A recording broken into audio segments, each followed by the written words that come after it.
What is up? What is going on, everybody? Let me adjust my camera there a little bit.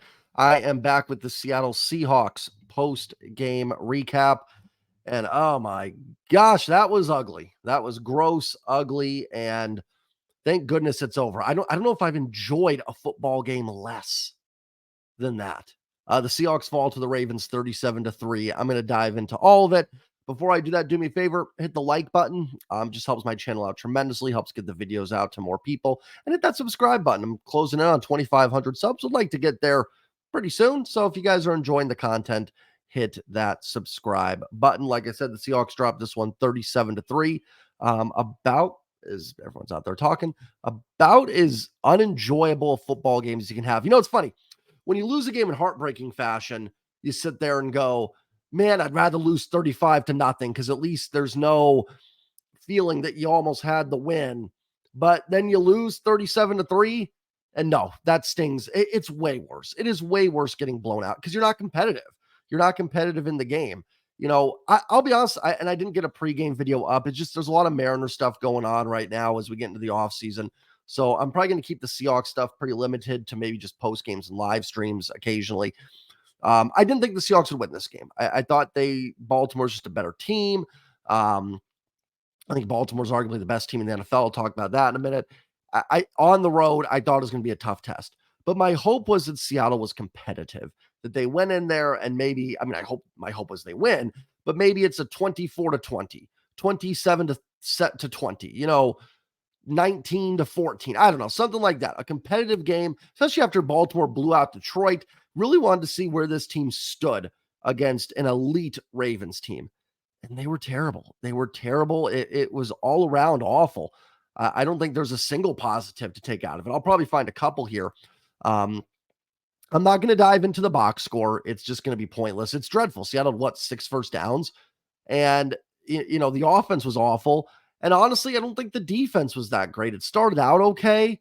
But even there, they gave up 37 points. They gave up almost 300 yards rushing. I know the offense couldn't stay on the field, but that's a bad performance. It was bad all the way around. They gave up big punt return. They had a horrible kick return.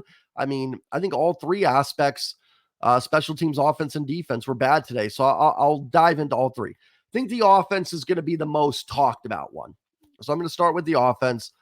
I again encourage you to stay away from Twitter. It can be a bit of a cesspool for takes. I get people's frustrations with Geno Smith. He was bad today, no doubt. Geno was not good today and did not play a good football game. Truthfully, the last few weeks, I think there's been some good, but there's been too many turnovers. There just hasn't been very consistent quarterback play for the Seahawks, really since maybe, it's been a while. Even against the Bengals, Geno wasn't great. He wasn't great against the Cardinals. He was missing DK. Started out great against the Browns, but struggled in the second half and was dreadful today. I get people's frustration, like I said. I'm still going to stand up here and say Geno should be the starting quarterback.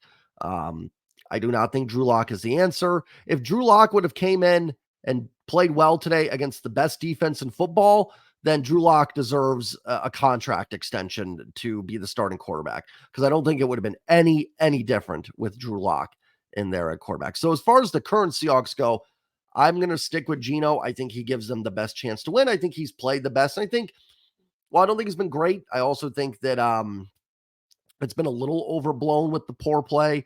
But today was kind of a microcosm of it. I do want to say, too, this is now back-to-back weeks. Seattle's played fantastic defenses. If you look at DVOA, the Browns were number 1 last week, and coming into this week, the Ravens were number 1. That is 2 really tough tasks on back-to-back weeks. Now, with that said, if you want to get to the pinnacle of sports, you want to win the Super Bowl, you want to be in contention to be a Super Bowl winner, you've got to play better, even against good defenses. So it's still not an acceptable performance against, even, like I said, even against a really good defense. But hopefully it's something they can wash away and bounce back next week. Now, next week, you're playing a defense in Washington that ranks 26th in DVOA entering this week, and they just trade away their 2 best pass rushers in Chase Young and Montez Sweat. So hopefully, if they struggle next week, maybe I'll start to talk a little bit about it. Maybe if the offense is really, Geno can't get anything going, Next week, I think maybe we can have a conversation about, does this team need to look into something here? I don't think there's much you can do right now. Again, I just, even if it gets so bad with Geno that you do go to Drew Lock, I don't think Drew Lock is the answer either. I've never been big on Drew Lock.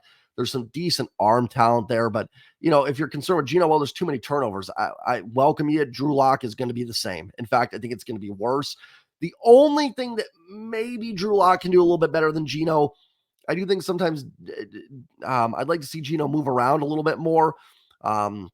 Which I thought he did more last year, but hasn't done as much this year. Drew Lock may give you a little more mobility, and that would be, and even there, I don't think it's enough to offset anything. That being said, Geno was not the only problem on offense today. The offensive line was atrocious. And now again, Baltimore leads the NFL in sacks. They have given up the lowest yards per play since 2008 that a team has given up. Their defense has truly been phenomenal. And I think that needs to be reiterated here, is that they went up against a ridiculously good defense at home. That doesn't just excuse all the poor play. But again, I'll dive into more of like fire this and get rid of that if they do the same thing next week against Washington. Then we have some issues. But getting back to my point, the offensive line was bad. I thought Charles Cross played terrible, at least in the first half. Not going to lie, second half wasn't watching as in depth as the first half. It just got out of hand. And it's tough to judge players when games get to 30-0. Charles Cross struggled. I thought Damian Lewis struggled. I thought Evan Brown probably is going to look like he played his worst game. Peters had a couple penalties early on. I'm not sure how he played overall. And then him splitting with Forsythe, and Haynes didn't look too strong in his first game back in a while. It's a shame because this was the healthiest the offensive line has been since week one, when they lost Lucas and Cross there Lucas still hasn't come back, and they lost Cross for a month. And I honestly, I don't think Abe Lucas would have made the difference today. No players making a 34-point difference. But really disappointing from the offensive line that has played better. And listen, I didn't expect them to come into Baltimore and dominate, but I thought they could hold their own. I thought this offensive line has played well enough and looked good enough to at least break even with Baltimore up front. No running lanes were open. They couldn't run the football. Nothing was working offensively. Screen game didn't work. Running game didn't work. Quick drops didn't work. Deep drops didn't work. Nothing was working offensively. The only thing I'll say is that I don't know is the receivers. And football is such a tough game to break down with an initial recap.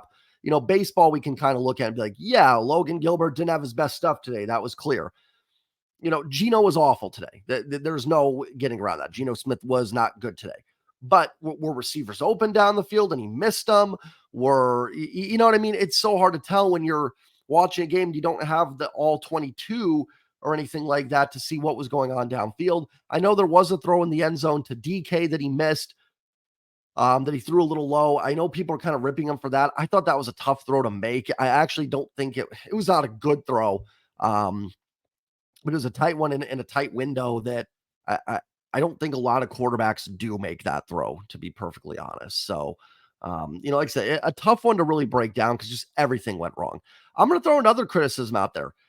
Shane Waldron has got to be better as an offensive coordinator. Now, listen, players got to play the game. I'm a firm believer in that. You guys know that from my Mariners post-game recaps, that you can get on coaches and managers all you want, but the players have to execute. And any play in football can work if blocked up properly and you get hat on hat and someone makes a move. That's one thing my old coaches used to tell me, like, every play is designed to score. Every play can work if executed properly. But that doesn't mean that Waldron called a good game today. I didn't think that I thought they got away from play action, which Geno does so well. That's really been one of his main strengths is executing off play action. I don't know exactly how many play action plays they ran, but it felt like way too little. The running game seemed very vanilla and obvious. And again, let me keep going here for a little bit. I don't know if guys were open or not. The offensive line didn't hold up. The blocking protections didn't do well. And listen, it's again, without the all 22, it's hard to really dive too much on Waldron. Maybe guys were schemed open and Geno didn't see them. Maybe the line didn't hold up long enough. I mean, Waldron can't make Charles Cross block better. You know what I mean? Like, you just can't do it. It also seemed like they got away from a lot of the those, just like I said, the play action rollouts that work so well from this team. Maybe they thought they couldn't do it. Maybe there was something on tape where like Baltimore snuffs that out better than anybody. It wouldn't shock me. Baltimore is fast. They're athletic. They're good in the back end of the defense. They've got so many different guys. They had 13 different, not today, but coming into this game, 13 different players this year have a sack for the Ravens. I mean, that's insane. You have 11 starters. So you've got guys that are coming in there off the bench, rotational guys getting sacks. And you got to figure the corners probably don't have a sack. So you've got so many different people that can come after you at Baltimore. So, I do want to take everything with a grain of salt there, that maybe it was just hat on hat. Baltimore is that much better. Moving on to the defense, I'll get my final thoughts. I thought the defense started out really good. First two possessions, Lamar looked a little rattled by the defense. I actually thought there was some decent pressure early on. They had that nice punt by Dixon where they pinned Baltimore deep, and Baltimore couldn't get out. Well, they did get out of there a little bit. They got like a 10-yard play, which got them out of there. But I thought Seattle did some real nice things. I will say, by the way, low key, a key moment, that punt by Baltimore when they were pinned at their own like 9, their punter boomed a 66-yard, which flipped field position. I actually thought was a low key turning point in the game. 37-3, there weren't a lot of turning points, but early on, that was a chance for Seattle to maybe get the ball back midfield, the 45. You're 15, 20 yards away from a field goal. I'm not saying if Seattle goes up 3-0, they win this football game. But they did. They had a couple drives early where Seattle actually got a couple first downs. In fact, in the first quarter, I actually thought Seattle outplayed Baltimore a little bit. They had a couple first downs, or I don't know, did Baltimore score late first quarter? I don't remember. But a couple first downs early on. It looked like they were in Baltimore territory. Chance to, like I said, maybe get up 3-6-0. And do I think that changes this game? No. But, you look at the end of the half, 14 to maybe it's 14-6. Get a field goal, maybe it's 14-9. Then it's 17. You know what I mean? Just it is little things can make a difference down the road. I'm not trying to make excuses, but I did think that punt was a key turning point. And then Seattle not able to do anything the few times they did get into Baltimore's territory, especially earlier in the game, what was a huge blow. So, I thought the defense started out well, but they got beat up today. They didn't play well overall. You can see the growth. Like I do think this defense is much better than the defense we saw last year and the defense in 2021. You can see them just flying around more. They look faster. They look more athletic on defense than they did a year ago. But this is now 2 weeks in a row where they've been gashed on the ground, and the loss of a Chet and Wosu, I'm a little concerned because the run defense is starting to show some holes here the last few weeks. Listen, it could just be, Cleveland's got a good running game and it's well coached by Stefanski and Bill Callahan. We know how good this Baltimore offense is, and Lamar Jackson poses so many issues with the running game. And not only is Lamar, a dual threat through throwing and running, and they run a lot of those read options with Lamar. Lamar does such a good job of selling those as well. It's not just like, ooh, he could do one or the other. There's times where I'm not sure if Lamar has handed the ball off or not when he keeps it. You know what I mean? So that added dynamic makes Baltimore way more tougher to play against than other teams. But listen, if you want to compete in the NFC and you want to be a team that can get to the NFC Championship or a Super Bowl, I know people are probably laughing at that right now, but Seattle was 5-2 coming into today in first place, the third seed in the NFC. It's not that crazy to think that's the goal.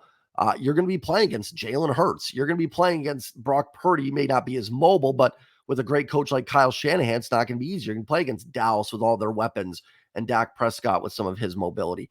The Lions can do a lot of different things with Jared Goff. So luckily the AFC is far deeper than the NFC, but you're going to have to play against those type of teams. So I think a lot of credit goes to Baltimore for doing that.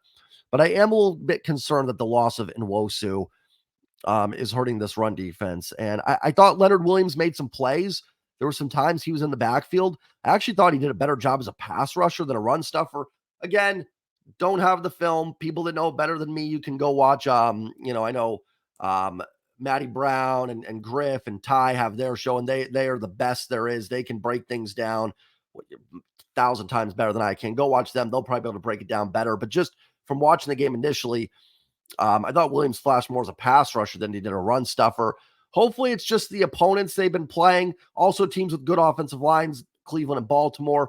But I am a little bit concerned about the run defense. Not the pass defense held up okay. Listen, you get behind the 8 ball. It's hard to defend when you're down because teams can do whatever they want. I know teams can do whatever they want when they're 0-0, but you can sit back a little bit. You can pin your ears back. You start playing defense down by 2, 3 scores, and it becomes hard because it's just hard to sit back because you're trying to make that big play, get that big stop, and every yard is hurting you. Now, certainly the offense didn't help the defense. The offense couldn't get off the field. Um, but there were games in the LOB era when the offense couldn't sustain drives and the defense still was able to maintain solid play all around. Listen, I think the lesson from this game, if you're a Seahawks fan, is that I still think Seattle's a step behind the elite teams. You can make a case Baltimore's the best team in the NFL. By DVOA, they're actually running away with being the best team in the NFL. And it's not particularly close. And yeah, what I've seen from this Baltimore team the last 3 weeks, I believe it. I mean, they've combined beat Detroit and Seattle, let's see, 75-9. And Detroit and Seattle are a combined 11-5. Like, you can say what you want about the Hawks. They're not a bad football team. I don't know where you put them. You may have them a little bit further in the mediocre spectrum, maybe a little bit more optimistic like myself and have them a little higher. But regardless, they're not bad. And this Baltimore team destroyed them. And they destroyed the Lions too. So this is a really, really good Baltimore Ravens team who may very well be in the Super Bowl. I think they're the most balanced team in the AFC. I'm not going to lie. I don't see Kansas City going into Baltimore and winning. I don't. I don't see Miami doing it. I don't see who else? Buffalo doing it or Cincinnati. Baltimore to me looks like the cream of the crop in the AFC. Excuse me. They really do. I think they would blow out a lot of teams. I truly think if they played Kansas City tomorrow, I think they might beat the Chiefs by a couple scores. I honestly do. I think this Baltimore team looks that good. They're well coached by John Harbaugh. It shows what stability at the coaching ranks can do for you. But that's not about Baltimore. As far as Seattle goes, I think it's clear Seattle is in that, from my standpoint, they're in that second tier. They're with the Detroits. They're with the, who else am I missing here? Maybe, I think they're better than Pittsburgh. I'm trying to think of some teams. They're kind of, you got that top echelon tier, and then you have that next tier of teams that, like, if things break right, they could get in. I'm trying to think of some other teams that are in that tier. And of course, I kind of feel like Detroit's that team a little bit, that they may not be elite, but they're not, they're not bad, but it's going to be hard to see them going all the way without some breaks. And I kind of feel like it was a little bit of a humbling game for the Seahawks. Maybe a little bit of come down to earth there. Just they're not quite there. Listen, I still love the direction of this team. That this game doesn't change my opinion on it too much.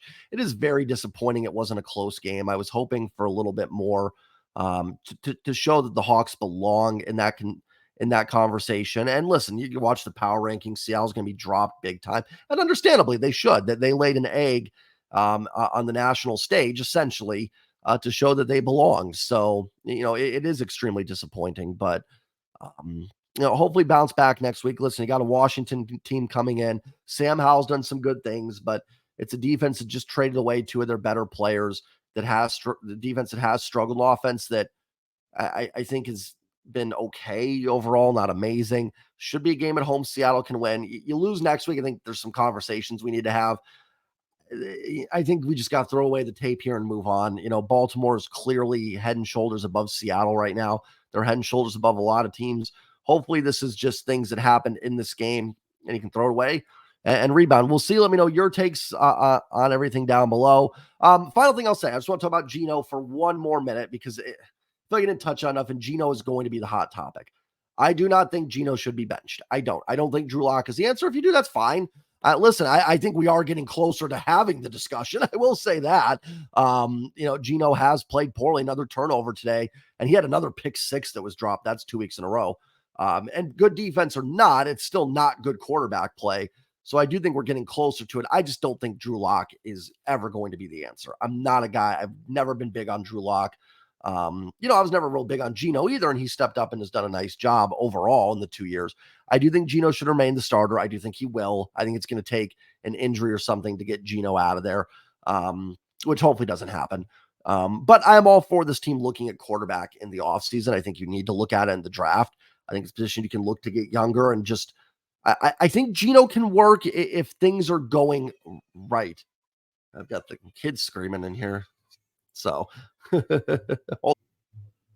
sorry about the quick break there, guys. I had to pause. I had one of my kids screaming. Must have been watching the highlights of the Seahawks game. No other explanation for that.